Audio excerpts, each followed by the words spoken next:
Hey guys, and welcome back to this channel. In this video I will be showing you guys how you can create this vignette blur on CapCut PC.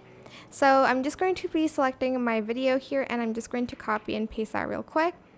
Then if you're on mask, just go to mask here if you're on the basic section, and then you're going to select circle and you're just going to adjust it like this, and then you're going to select the reverse button. You do need to go to effects for you to be able to see.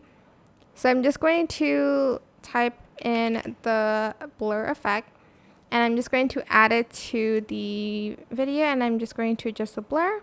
Go back to mask, and then I'm just going to adjust this a little bit and I'm going to feather it out to make it look a little bit more natural. I hope this tutorial was helpful for you guys. Don't forget to like, comment, share. Also subscribe to this channel if you haven't done that already.